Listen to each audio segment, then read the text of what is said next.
Seorang anak laki-laki usia 12 tahun dibawa orang tuanya ke unit gawat darurat sebuah rumah sakit dengan keterangan anak terlihat gelisah, tidak bisa diam, dan selalu memberontak. Dari tanya jawab dengan orang tua didapat informasi bila anak sempat digigit anjing 2 minggu yang lalu. Ini merupakan gejala khas dari rabies. Apa itu rabies? Bagaimana penularan rabies? Bagaimana sikap kita bila digigit anjing liar atau binatang liar? Yuk cari tahu pada ahlinya. Tonton sampai tuntas, jangan skip biar didapat informasi yang lengkap. Rabies atau lebih dikenal dengan penyakit anjing gila adalah suatu penyakit yang disebabkan oleh virus rabies. Rabies merupakan suatu penyakit hewan yang menyerang manusia atau dikenal dengan zoonosis. Tidak semua penyakit hewan dapat menyerang manusia. Virus ini dapat menyerang otak atau saluran saraf pusat. Bagaimana cara penularan rabies dari hewan ke manusia? Virus rabies ditemukan di kelenjar ludah binatang. Namun tidak semua binatang buas mempunyai kelenjar ludah. Dan ada variabilitas dalam hal jumlah virus dalam air liur.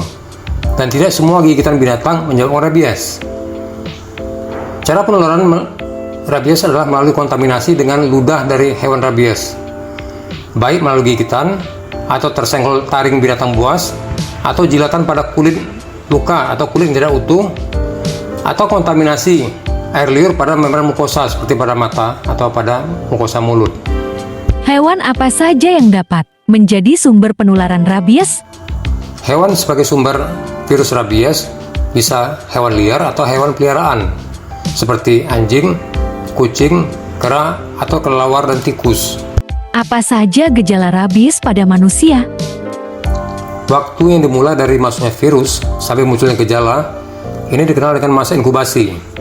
Masa inkubasi ini bervariasi tergantung dari lokasi gigitan. Bila lokasi gigitan dekat dengan kepala, masa inkubasi lebih pendek.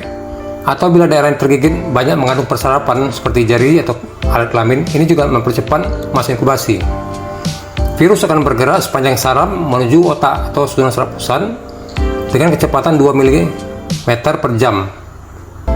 Dan gejala umumnya bisa berupa demam, sakit kepala, atau lesu. Yang kedua adalah gejala neurologis atau gejala saraf.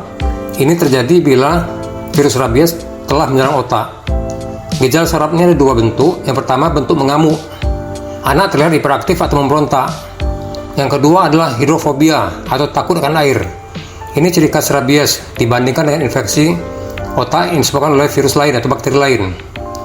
Pada hidrofobia ini, anak takut menelan ludah karena akan menimbulkan spasme atau kejang pada faring dan laring. Kondisi paling ekstrim adalah bila anak takut dekat dengan air atau takut mendengar kata air. Yang kedua adalah aerofobia. Aerofobia ini adalah takut akan udara, di mana timbul spasme yang terjadi akibat udara dihembuskan ke wajah dia. Bentuk neurologis yang kedua adalah bentuk berupa kelumpuhan, kelemahan pada tungkai, sakit kepala, kekakuan pada leher, dan pasien menjadi bingung dan berlanjut menjadi koma. Bagaimana cara kita mengenali gejala rabies pada anak? Untuk mengenal gejala rabies pada anak cukup sulit, terutama di daerah yang bukan endemis rabies. Tentu pertama kali harus ada riwayat digigit hewan, terutama hewan liar, apalagi tanpa diprovokasi hewan ini menggigit. Yang kedua ada gejala khas rabies seperti hidrofobia dan aerofobia. Virus ini dapat kita isolasi dari cairan otak atau sedimen urin. Bagaimana sikap kita bila digigit anjing liar yang diduga menderita rabies? Sikap kita bila tergigit anjing liar yang diduga rabies adalah yang pertama, jangan panik. Cuci luka dengan sabun dan air mengalir selama 5-10 menit dengan tujuan untuk mengeliminasi atau membunuh virus rabies yang masuk ke dalam tubuh. Yang kedua, luka yang sudah bersih dan kering kita berikan merkurokrom atau alkohol 70% atau iodium povidone. Bawa anak ke fasilitas kesehatan terdekat seperti puskesmas atau rumah sakit. Bagaimana penanganan selanjutnya? Penanganan selanjutnya tergantung dari jenis lukanya. Di rumah sakit dapat dilakukan pemeriksaan ulang luka, pemberian antibiotik, pemberian vaksin anti rabies atau VARS sebanyak 3 kali, yaitu pada hari 0, hari ke-7, hari ke-21 atau hari ke-28.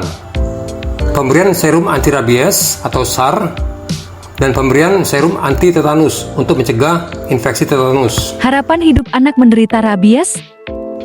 Umumnya pasien yang menunjukkan gejala rabies berarti sudah memasuki otak atau saluran saraf pusat. Pasien akan meninggal karena tubuh tidak bisa melawan virus rabies yang sudah masuk ke dalam otak. Tapi ada kabar yang menggembirakan, walaupun bersifat fatal, rabies ini dapat dicegah dengan profilaksis pasca paparan. Dalam arti kata, bila anak tergigit anjing yang diduga rabies, kita lakukan prosedur standar seperti kita bersihkan lukanya, dan anak mendapat vaksin rabies dan serum anti rabies. Bagaimana sikap kita terhadap hewan yang menggigit diduga rabies?